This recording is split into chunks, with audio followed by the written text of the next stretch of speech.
الذين آمنوا وتطمئن قلوبهم بذكر الله ألا بذكر الله تطمئن القلوب।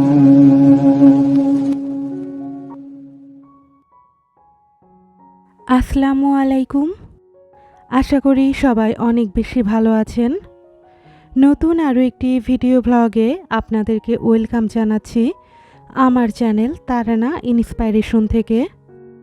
কয়েকদিন বাবার বাড়িতে থাকার পরে আজকে আবার ঢাকায় ফিরছি।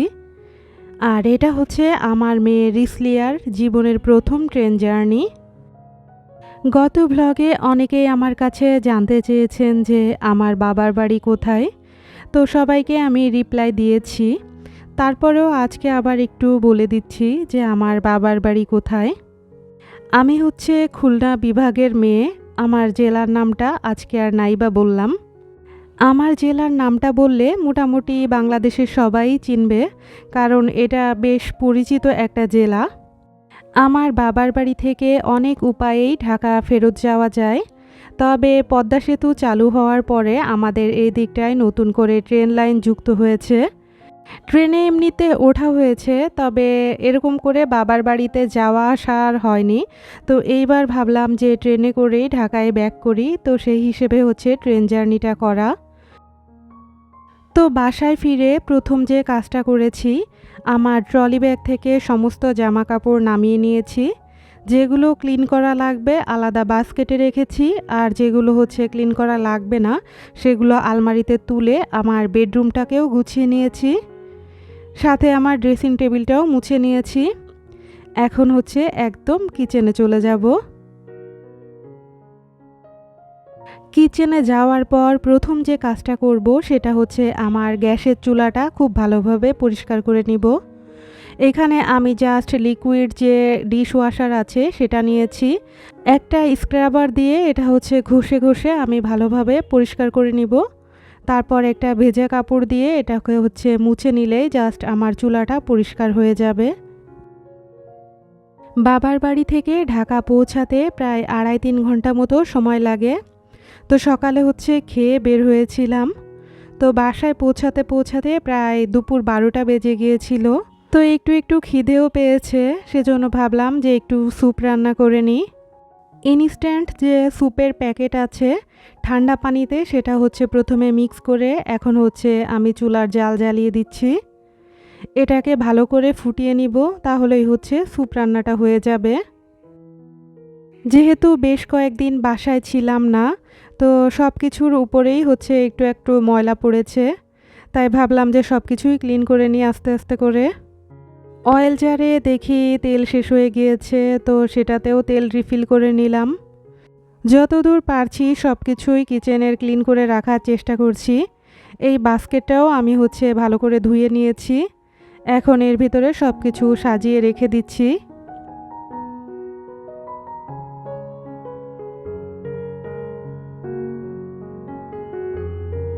আসার পরে ডাইনিং টেবিলটা এখনও ক্লিন করা হয়নি, তো সেজন্য ভাবলাম যে টি টেবিলটার উপরেই খাওয়া দাওয়া করি, আর সেজন্য হচ্ছে এটা মুছে নিচ্ছি। তো এটাই কিন্তু বেশ ধুলো জমেছে, আর এটা নিয়মিত পরিষ্কার করলেও ধুলো পড়ে। আমরা যে বাসাটায় থাকি এখানে বেশ ভালোই বাতাস আসে, তো বাতাসের সাথে সাথে হচ্ছে ধুলাটাও আসে। সে কারণে আমার জিনিসপত্র দেখা যায় যে কিছুদিন পর পরই এরকম ধুলো জমে যায়। আর যেহেতু বাসায় ছিলাম না, সেহেতু তো ধুলোর পরিমাণটা আরও বেশি হয়েছে। গ্লাসটা উঠিয়ে আমি হচ্ছে এই টেবিলটা পরিষ্কার করে নিলাম। এখন বেশ ভালো লাগছে। স্যুপের সাথে এখানে হচ্ছে একটু মিষ্টি নিয়ে নিয়েছি, আর একটু কফি বানিয়ে নিচ্ছি। চা বা কফি যেটাই বলি না কেন, আমার কিন্তু এই চা কফি খেতে ভীষণ ভালো লাগে। মাঝে মাঝে কফিতে দুধ চিনি অ্যাড করি। তো ডিপ্লোমা যে ফুল ক্রিম মিল্কটা আছে ওই গুঁড়ো দুধটা দিলে চা কফির টেস্ট দেখি ভালোই লাগে, তো সবসময় ওই গুঁড়ো দুধটা ঘরে রাখার চেষ্টা করি। কয়েকদিন আগে আমার ভিডিওতে একজন কমেন্ট করেছিল যে আপু তোমার হেল্পিং হ্যান্ড তোমার বাসায় কি কি কাজ করে আমাদেরকে একটু দেখিও। এখন একজন হেল্পিং হ্যান্ড কাজ করে, তার কাজ কি বা দেখানোর আছে বলুন? তো আমি মুখে বলে দিচ্ছি যে উনি আমার ঘরের কি কি কাজ করে। প্রথম কথা হচ্ছে, আমরা যে বাসাটাতে থাকি এই বাসার যে কেয়ারটেকার ওনার ওয়াইফই হচ্ছে আমাদের বাসায় কাজ করে। তো সে কারণে ওনাকে আমরা যখনই ডাকি তখনই হচ্ছে অ্যাভেলেবেল পাই। আর আমার যে কাজগুলো করার কথা সেগুলোর বাইরে যদি ওনাকে দিয়ে কোনো কিছু কাজ করাই তাহলে হচ্ছে আমরা এক্সট্রা পেমেন্ট করে দেই। আর এই পেমেন্টের বাইরেও ওনাকে যদি কোনো কিছু বলি উনি কিন্তু কথা ফেলে না। যেমন উনি কিন্তু মাঝে মাঝে আমার ঘরের যে বিছানাপত্র সেগুলোও গুছিয়ে দেয়, আবার উনি কোথাও যদি ধুলো দেখে সেটাও মুছে দেয়, ফ্যান ক্লিন করে দেয়, অথবা চুলাও মুছে দেয় মাঝে মাঝে। তবে ওনাকে দিয়ে আমি মেইনলি যে কাজটা করাই সেটা হচ্ছে আমার ঘরের ঘর মোছানো। আমার বাসায় 2টা ওয়াশরুম আছে, ওটা হচ্ছে নিয়ম করে উনি ক্লিন করে। আর যেহেতু আমার ওয়াশিং মেশিন আছে, কাপড় ধোয়ার কাজে ওনাকে আর লাগে না। তবে উনি হচ্ছে আমার যে কাটাকুটি আছে তরকারি অথবা শাক অথবা পেঁয়াজ মরিচ সেগুলো কেটে দেয়। আর মাঝে মাঝে ওনাকে দিয়ে আমি হচ্ছে রুটি বানিয়ে রাখি। তো সব মিলিয়ে ওনাকে কত পেমেন্ট করি সেটা আর না বলি, ওনাকে টোটাল একটা হিসেব করে আমি হচ্ছে ওনাকে বেতনটা দেই আর কি। আর যদি কখনো এর বাইরে এক্সট্রা কাজ করানো থাকে তখন হচ্ছে সাথে সাথে সে পেমেন্টটা করে দিই। তাছাড়া আমার যে ময়লার বিন আছে সেই বিনটাও উনি হচ্ছে রেগুলার ক্লিন করে থাকে। আর যে প্রতিদিনের ময়লা জমা হয় সেটাও নিয়ে ডাস্টবিনে ফেলে দেয়। আশা করি মুখে মুখে বুঝিয়েই আপনাদেরকে সবটা ক্লিয়ার করতে পেরেছি, আর আপনারাও বুঝতে পেরেছেন। তো আপনাদের সাথে কথা বলতে বলতে কিন্তু সংসারের অনেক অনেক কাজ গুছিয়ে নিয়েছি। এখন হচ্ছে বিকালের দিকে আমি রান্না বসিয়ে দিচ্ছি। তো দুপুরে আর রান্না করা লাগেনি, কারণ বাড়ি থেকে এসেছিলাম, খাবার ছিল। এখন শুধু রাতের জন্য রান্না করছি।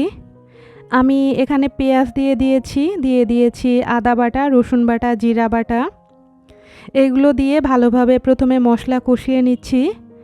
এবার শুকনো উপকরণগুলো দিয়ে দিব। দিয়েছি হলুদ গুঁড়া, মরিচের গুঁড়া, দিয়ে দিচ্ছি ধনিয়া গুঁড়া। তো ধনিয়া গুঁড়া দেওয়ার সময় এখানে আবার একটু পড়ে গিয়েছে, তো সাথে সাথেই ওটা হচ্ছে ক্লিন করে নিচ্ছি। এবার দিয়ে দিচ্ছি লবণ, আর লবণটা দেওয়ার পর মশলাগুলো কষানোর জন্য অল্প একটু পানি দিব। পানি দিয়ে ভালোভাবে মশলাটা কষিয়ে নিয়েছি। এখন এর ভিতরে দিয়ে দিচ্ছি মাংস, আর দিয়ে দিচ্ছি এলাচ, দারুচিনি, তেজপাতা।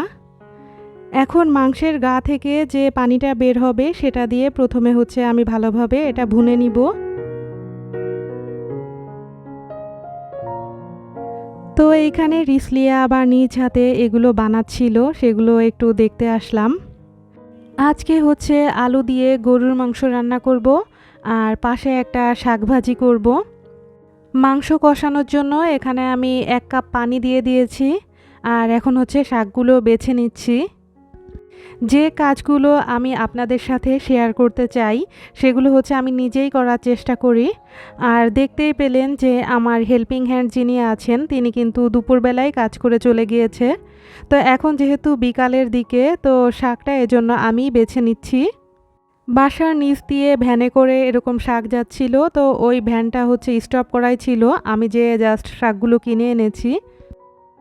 শাকগুলোকে বেছে নিয়েছি। এখন হচ্ছে একটা নাইফের সাহায্যে এটাকে একটু কুচি কুচি করে কেটে নিচ্ছি। একদম ফাইন চপ করব না, জাস্ট একটু হালকা কুচি কুচি করে কাটবো। মাংস রান্নায় এখন হচ্ছে ঝোলের পানিটা শুধু দিয়ে দিচ্ছি। তো মাংস রান্নাটা নিজের মতো করেই হয়ে যাবে। এখন হচ্ছে শাকটা রান্না করে নিব। প্রথমে দিয়ে দিচ্ছি রসুন কুচি একটু ব্রাউন করে ভেজে নিব প্রথমে। তারপরে দিচ্ছি পেঁয়াজ আর একটু চিংড়ি মাছ একসাথে। তো এইগুলো দিয়ে এটা একটু নরম হওয়া পর্যন্ত আমি হচ্ছে ভেজে নিয়েছি। এরপর দিচ্ছি ধুয়ে রাখা শাক। শাক থেকে পানি ঝরিয়ে নিয়েছি। এবার শাক রান্নায় দিয়ে দিব মরিচ কুচি, একটু লবণ আর একটু হলুদের গুঁড়া। তো এইগুলো দিয়ে হচ্ছে ভালোভাবে মিক্স করব। তারপরে এই শাকের ভিতরে যদি প্রয়োজন হয় একটু পানি দিব, আর যদি প্রয়োজন না হয় তাহলে আর পানি দেওয়া লাগবে না। শাকে হচ্ছে পানি যদি না দেওয়া যায় তাতে বেশি ভালো লাগে, তবে অনেক শাক আছে সিদ্ধ হতে চায় না, সেক্ষেত্রে একটু পানি অ্যাড করা লাগে। আমার চ্যানেলে কেউ নতুন হয়ে থাকলে আমাকে সাবস্ক্রাইব করে পাশে থাকার অনুরোধ রইল। আশা করি ভিডিওটি আপনাদের কাছে ভালো লেগেছে। আল্লাহ হাফেজ।